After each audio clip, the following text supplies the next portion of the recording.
बिस्मिल्लाहिर्रहमानिर्रहीम। अस्सलाम वालेकुम नाज़रीन, आप यूट्यूब चैनल देख रहे हैं। मैं इमरान खान हूँ। इमरान खान साहब का एक और आर्टिकल छप गया है और ये आर्टिकल छपा है टाइम मैगज़ीन में। आर्टिकल क्या है वो आपको बताता हूँ। अब खबरें क्योंकि बहुत सारी हैं, लेकिन तीन चार चीज़ें जो बहुत इंपॉर्टेंट हैं वो मुझे आपको बतानी है। कुछ थोड़ी मैंने रिसर्च की है कि यूक्रेन और रशिया और अमेरिका के बीच में क्या चल रहा है और डोनाल्ड ट्रंप ने किस तरीके से जो है वो यूक्रेनी सदर को वाइट हाउस के अंदर शर्मिंदा किया और इसकी वजूहत क्या है और अब इसका नतीजा क्या निकलेगा और ये लड़ाई हो क्यों रही है, ये सारा कुछ मैं आपके सामने इस वीलॉग में रखूँगा। हमारे यहाँ पे सहाफ़ियों को एक के बाद एक ऑफ एयर किया जा रहा है, नौकरियों से निकाला जा रहा है और ये सिलसिला अभी भी जारी है। जबकि एक इंतहाई अफसोसनाक खबर है, बहुत ही तकलीफ खबर है। वो खबर भी मैं आप तक पहुँचाऊँगा आज के इस वीलॉग में, लेकिन सबसे पहले आप सुने कि इमरान खान साहब ने क्या कहा। इमरान खान साहब ने टाइम मैगज़ीन के अंदर लिखा है, उनका जो आर्टिकल है कि पाकिस्तान में जमहूरियत कमज़ोर और दहशतगर्दी बढ़ी है। फ़ौज को दहशतगर्दी से निमटने की बजाय इंतकामी मुहिम में झोंक दिया गया है। अदलिया की आज़ादी छीन ली गई है और सियासी इख्तलाफ को रियासत दुश्मनी करार देकर सख्त सज़ाएँ दी जा रही हैं। तारीख़ ने यह साबित किया है कि पाकिस्तान में आमराना हुकूमतें आर्जी होती हैं, लेकिन जो नुकसान वो पहुँचाती हैं वो नस्लों तक बरकरार रहता है और इनके असरात इससे ज़्यादा देर तक रहते हैं। हम डोनाल्ड ट्रंप और इनकी इंतज़ामिया से तवक्को करते हैं कि वो जमहूरी उसूलों, इंसानी हुकूक और कानून की हुक्मरानी के अज़म को मज़ीद मुस्तहकम करेंगे, ख़ास तौर पर इन खित्तों में जहाँ आमरीत जमहूरी इक़दार को ख़तरे में डाल रही है। पाकिस्तान के army chief general Syed Asim Munir फ़ौज के आइनी दायराकार को तस्लीम करें और उसकी हुदूद का एहतराम करें। सिर्फ इसी सूरत में पाकिस्तान हकीकी जमहूरी निज़ाम के तहत तरक्की कर सकता है। पाकिस्तान आमराना तर्ज़ हुक्मरानी के शिकंजे में जकड़ा हुआ है और पाकिस्तान में जमहूरियत की आखिरी निशानियां तकरीबन ख़त्म हो चुकी हैं। पार्लियामेंट रबर स्टैम्प बन चुकी है। अदलिया की आज़ादी ख़त्म करने, आज़ादी इज़हार राय को दबाने और इख्तलाफ राय को जुर्म करार देने जैसे कवानीन बग़ैर किसी बहस के मंजूर करवाए जा रहे हैं। सियासी इख्तलाफ को रियासत दुश्मनी करार देकर सख्त तरीन सज़ाएँ दी जा रही हैं। जबर का नुकसान आम आदमी को हो रहा है। GSP प्लस का स्टेटस खतरे में है, मगर इक़्तिदार में बैठे अफराद अपनी इंतकामी पॉलिसियों से बाज नहीं आ रहे, बल्कि वो मेरे और मेरे साथियों के खिलाफ झूठे इल्ज़ामात और प्रोपेगेंडा करके आलमी सतह पर पाकिस्तान की साख को ख़राब कर रहे हैं। सिक्योरिटी खतरात से निपटने की बजाय पाकिस्तानी फ़ौज के वसाइल सियासी मुखालिफिन के खिलाफ इंतकामी मुहिम पर झोंक दिए गए हैं। अदलिया बदकिस्मती से सियासी इंतकाम का आला कार बन चुकी है। इंसदाद दहशतगर्दी की अदालतों में PTI के पुरअमन कारकुनों को बेबुनियाद मुकदमात में फंसाकर सजाएं सुनाई जा रही हैं। हमारे सोशल मीडिया कारकुन, बैरून मुल्क मुकीम हामी और वो एक्टिविस्ट जो हमारी हमायत कर रहे हैं, उनके ख़ानदानों को धमकाया और अगवा किया गया है ताकि उन्हें खामोश करवाया जा सके।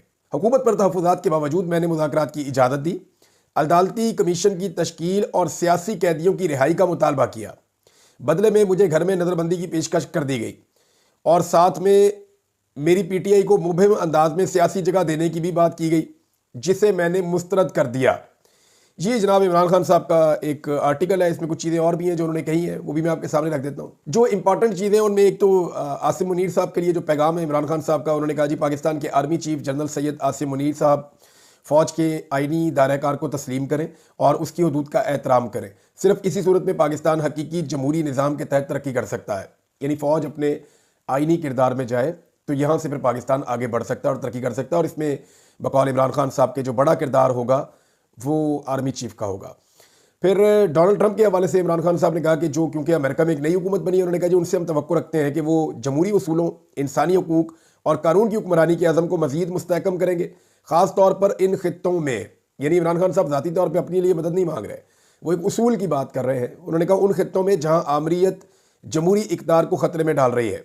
देखिए इमरान खान साहब का जो बयानिया है वो शुरू होता है एक साइफ़र से, तो अब वो डायरेक्टली अमेरिका को किसी मदद के लिए कभी कह नहीं सकते।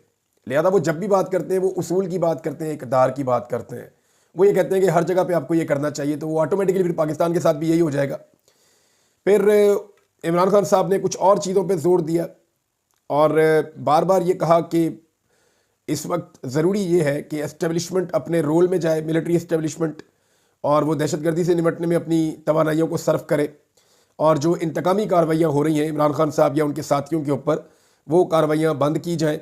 बहरहाल ये एक तगड़ा आर्टिकल है जो द टाइम्स मैगज़ीन में छपा है। अब टाइम के अंदर इमरान खान साहब का आर्टिकल छप जाना ये फिर शरीफ ख़ानदान के लिए और जरदारी ख़ानदान के लिए बड़ा मसला है, क्योंकि वो तो अपना आर्टिकल आज तक वहाँ छपवा नहीं सके, ना वो वहाँ पे आर्टिकल लिखते हैं। पढ़ने लिखने वाला काम ही नहीं करते, ज़्यादातर ऐसा काम ही नहीं करते जिसमें कोई चैलेंज दरपेश आ जाए। लिहाजा इमरान खान साहब का जब भी कभी आलमी जरीदे के अंदर या किसी बैनुल अक़वामी इदारे के अंदर कोई आर्टिकल छप जाए या कोई इंटरव्यू छप जाए तो इन सारों को मुसीबत पड़ जाती है। अब नाज़रीन, एक और जो खबर थी जो इंतहाई अफसोसनाक खबर है उसकी तरफ आ जाए।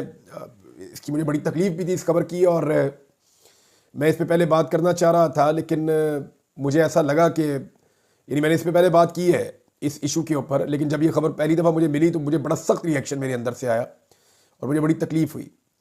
ये कहानी है जी आसिफ जावेद साहब की, जिन्होंने अपने ऊपर पेट्रोल छिड़क के आग लगा दी लाहौर हाई कोर्ट में। इंतहाई अफसोसनाक वाक़या। इस वाक़े की इंक्वायरी भी करवाई हुई है chief justice Lahore high court ने कि किस तरह से अदालत के अंदर पहुंच गया पेट्रोल। इंक्वायरी इस बात की नहीं हो रही कि एक शख्स ने खुद को आग लगाई, वो क्यों इतना मजबूर हो गया कि 9-10 साल अदालतों के धक्के खाने के बाद जब उसे इंसाफ नहीं मिला तो फिर वो खुद को आग लगाने पे मजबूर हो गया। इसके ऊपर इंक्वायरी नहीं हो रही कि अदलिया ने उसे इंसाफ क्यों नहीं दिया। इंक्वायरी इस बात पे हो रही है कि वो जो पेट्रोल है वो अदालत में कैसे पहुंचा। अब वो जो शख्स है जो कई साल तक इंसाफ के लिए धक्के खाता रहा, 5 साल से लाहौर हाई कोर्ट में आ रहा था अपना इंसाफ लेने के लिए, वो जाँ बहक हो गया जी। उसने जो खुदसूजी की थी 60% उसके जिस्म के हिस्से जल गए थे और वो जाँबर नहीं हो सका। मेरा सवाल यह है कि chief justice Lahore high court हो या वो मुअज़्ज़ज़ जज हो जिनकी अदालत में इस बेचारे साहिल का केस था, उन्हें नींद कैसे आएगी। सवाल यह है कि उसने खुदकुशी की है, लेकिन उसने खुदकुशी कैसे की। इसको आप कत्ल नहीं कहेंगे, आपने उसको रोज़ाना मजबूर किया। वो हर पेशी पे ये सोच कर आता रहा होगा कि मुझे शायद इंसाफ मिल जाए। उसका तो केस ही बड़ा सीधा था, लोअर कोर्ट में उसको इंसाफ मिल भी चुका था। तो जब लोअर कोर्ट में एक चीज़ का फैसला हो जाए तो फिर हायर कोर्ट के अंदर तो मामला आगे बढ़ता ही नहीं है, बहुत तेज़ी से फैसला हो जाता है, जल्दी से, कुछ ज़्यादा करना भी नहीं पड़ता। लेकिन हाई कोर्ट ने 5 साल तक इस केस को लटकाया और बिलाखिर उस आदमी ने अपनी जान देकर अपना केस साबित किया। अब अल्लाह रब्बुल इज़्ज़त की अदालत में पहुंच गया वो बंदा।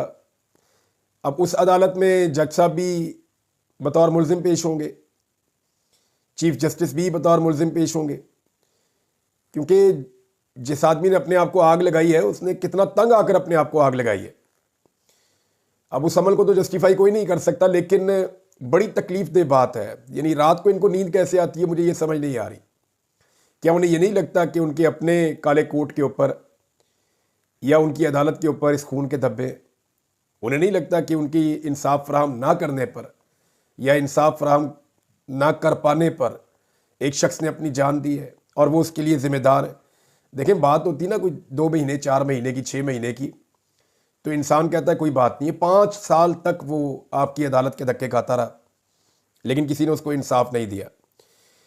अब अदलिया की हालत क्या है, इस पर एक रिपोर्ट है, वो भी आप देख लें कि वर्ल्ड जस्टिस प्रोजेक्ट के बकौल पाकिस्तान लॉ एंड ऑर्डर के हवाले से 142 मुल्कों की फहरिस्त में 140 नंबर पर आ गया है। सिर्फ 2 मुल्क हैं हमसे पीछे, माली और नाइजीरिया। बाकी सारी दुनिया लॉ एंड ऑर्डर में हमसे बेहतर है। ये जनाब वर्ल्ड जस्टिस प्रोजेक्ट के बकौल ये उनकी रिपोर्ट है। अब ये रिपोर्ट ये बता रही है कि सिर्फ दुनिया में 2 ऐसे मुल्क रह गए हैं, नाइजीरिया और माली, जो हमसे बुरे हैं, वरना बाकी सारी दुनिया हमसे बेहतर है लॉ एंड ऑर्डर में। और दुनिया की टॉप 10 बदतरीन जमहूरियतों के अंदर भी हम शामिल हो गए हैं 6 दर्जे तनज़ली के बाद, और ये भी एक आलमी सतह का डाटा है। नाज़रीन, एक छोटी सी खबर है लेकिन बड़ी तकलीफ दे है मेरे लिए, इसलिए कि सारे मेरे कुलीग्स हैं। पहले काशिफ अब्बासी साहब को ऑफ एयर किया गया, फिर हबीब अकरम साहब को ऑफ एयर कर दिया गया, फिर अकबर बाजवा साहब हमारे बड़े अच्छे दोस्त हैं, बड़े शानदार जर्नलिस्ट हैं, उनको ऑफ एयर कर दिया गया। उनके बाद खालिद जमील साहब को ऑफ एयर कर दिया गया, बल्कि उनको तो जबरी तौर पे वो नौकरी चली गई उनकी। खालिद जमील साहब के साथ भी ये हुआ, ज़ुबैर अली खान साहब के साथ ये हुआ। अब पारस साहबा के बारे में सुन रहे हैं कि शायद उनके साथ भी यही हो रहा है, और बेशुमार नाम है, मैं जानता हूँ, आपके सामने रख सकता हूँ, जिन लोगों को उनकी नौकरियों से बेदखल कर दिया गया। सबसे पहली नौकरी मेरी छीनी गई थी अप्रैल 2022 में, सबसे पहले मुझे नौकरी से निकलवाया गया था, और एक दफ़ा नहीं 3 मरतबा नौकरियों से निकलवाया गया था। और उसके बाद अरशद शरीफ से भी नौकरी छीनी गई थी, साबिर शाकिर से भी नौकरी छीनी गई थी, मुहित पीरजादा से भी नौकरी छीनी गई थी। और ये नौकरी छीनने का सिलसिला नया नहीं है, ये बहुत पुराना चल रहा है। एक वक्त पे यानी असद तूर के पास भी नौकरी नहीं है, अहमद मीर के पास भी नौकरी नहीं है, और बहुत सारे साथी ऐसे हैं जो काम करना चाहते हैं, उनके पास नौकरी नहीं है। समीना पाशा, उनकी नौकरी हाल ही में छीनी गई है, उनके ऊपर दबाव डाला गया, बाद में उनसे नौकरी छीन ली गई। तो पाकिस्तान में ये एक बदतरीन सिलसिला चल रहा है कि सहाफ़ियों को दबाओ, बात माने तो ठीक है, ना माने तो नौकरी से ही फारिग करवा दो। और अब ये एक न्यू नॉर्मल हो गया है। मेरे ख्याल में पूरा पाकिस्तान का मीडिया मिलकर आवाज़ उठाए तो ठीक है। कल को हामिद मीर साहब की वैसी नौकरी चली जानी है, नदीम मलिक साहब की भी चली जानी है, और बाकी सबकी भी, महर बुखारी सबकी चली जानी है। तो ये सारे एक ही दफ़ा अपना प्रोग्राम बंद क्यों नहीं कर देते? इन सबको चाहिए कि ये कहे जी हमने कल से प्रोग्राम नहीं करना, हम आते ही नहीं, बैठते ही नहीं अपने प्रोग्राम के अंदर, खुद ही कर लो प्रोग्राम आके। भाई जहाँ से टेलीफोन आता है वो आपकी नौकरी छीनता है, वो खुद आके प्रोग्राम कर ले भाई। फिर तो एक एक करके वो सबको मारेंगे और ये हुकूमत एक एक करके सबको बेरोजगार कर देगी। तो बेहतर ये है कि सारे मिलकर एहतजाज करें, इससे पहले कि एक एक करके सारे फारिग हो जाएं। और अब जो लोग फारिग हो रहे हैं ये बड़े धीमे लहजों के लोग हैं, ये मेरी तरह अग्रेसिव नहीं बोलते। मेरा अपना भी तो प्रॉब्लम है ना, मेरा यानी मेरे साथ जो भी हुआ उसके लिए एक जिम्मेदार तो मैं भी हूँ ना, कि मेरा लहजा ऐसा था या मैं बात इस तरह करता था जिसकी वजह से मेरे ऊपर रिएक्शन आता था। लेकिन ये लोग तो बड़े धीमे लहजे के, बड़े नरम मिजाज लोग थे, इनसे भी नौकरियां छीन ली। तो इसका मतलब अब आप समझ जाए।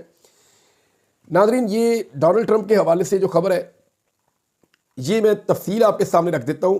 पहले आज की डेवलपमेंट आप देख लें। हुआ ये है कि जो सदर हैं यूक्रेन के, ज़ेलेंस्की, वो पहुंचे हैं वाइट हाउस में। यहाँ पे एक डील पे दस्तखत होने थे, जो डील थी मादनियात के हवाले से अमेरिका और यूक्रेन के बीच में। क्योंकि अमेरिका के नए सदर को ये लगता है कि हमने बहुत पैसा खर्च दिया है यूक्रेन की जंग में, लिहाजा वो पैसा पूरा करना चाहिए। अब वो पैसा ऐसे पूरा होगा कि यूक्रेन हमें उनके बदले में मादनियात दे दे। अब यही मादनियात छीनने के लिए रशिया आया था। रशिया फौजी ताकत के जरिए से छीन रहा था, अमेरिका ने फौजी साजो सामान सिर्फ दिया, लड़ाई में नहीं उतरा। और अब ब्लैकमेल करके अमेरिका ले रहा है वही मादनियात। तो दोनों सूरतों के अंदर यूक्रेन को कुछ नहीं मिला। अब हुआ यह है कि पहली मरतबा इस तरह की चीज़ें देखी गई और जो वीडियो सामने आई हैं वो बड़ी हौलनाक है। ट्रंप और यूक्रेनी सदर की मुलाकात यानी झगड़े जैसी सूरत इख्तियार कर गई। और यूक्रेन के सदर जो व्लादिमीर ज़ेलेंस्की हैं, उन्होंने वाइट हाउस में अमरीकी सदर ट्रंप से मुलाकात की। और इस मुलाकात पर मीडिया नुमाइंदों के सामने यूक्रेनी सदर की अमरीकी सदर और नायब सदर से तकरार होती रही, जिसकी वीडियो कैमरों में महफूज हो गई। अमरीकी सदर ट्रंप ने कहा कि आपका मुल्क जंग नहीं जीत रहा, आप हमारी वजह से इस जंग में सही सलामत निकल सकते हैं। अगर आपकी फ़ौज के पास हमारा दिया हुआ अस्करी साजो सामान ना होता तो ये जंग 2 हफ्तों में ही ख़त्म हो जाती। और जब यूक्रेनी सदर बात करना चाहते थे तो अमरीकी सदर ने उनको बात करने से बार बार रोका, बल्कि ये भी कहा कि आप बहुत ज़्यादा बोलते हैं। क्योंकि यूक्रेनी सदर ने एक मौके पे कहा कि हमारे 30,000 बच्चे हैं, बंदे हैं वहाँ पे, वो अगवा करके ले गए रशियन। तो इस पर डोनाल्ड ट्रंप ने उन्हें बोलने से रोक दिया और कहा कि आप बहुत ज़्यादा बोलते हैं, आपको हमारा शुक्रगुजार होना चाहिए। ट्रंप ने कहा आपके पास ऑप्शंस नहीं है, आपके लोग मर रहे हैं, आपको फौजियों की कमी का सामना है, साजो सामान की कमी का सामना है। तो ये सारा कुछ मीडिया की मौजूदगी में हो रहा था। बल्कि डोनाल्ड ट्रंप ने एक बहुत बड़ी बात की, उन्होंने कहा कि आप तीसरी आलमी जंग का खतरा मोल ले रहे हैं और आप अमेरिका की तौहीन कर रहे हैं और आप हमें अहकामात देने की पोजीशन में भी नहीं है। आपके अल्फाज इंतहाई गैर मुनासिब हैं। ट्रंप ने ज़ेलेंस्की से सवाल किया कि क्या आपने एक बार भी अमेरिका का शुक्रिया अदा किया है, और साथ में ये भी कहा कि अमेरिका किसी किस्म की सिक्योरिटी की गारंटी नहीं देगा यूक्रेन को, ये यूरोप की जिम्मेदारी बनती है, यूरोप से बात करें आप इस बारे में। तो इस तरह बड़ा सख्त किस्म का ये एक मौक़िफ़ था।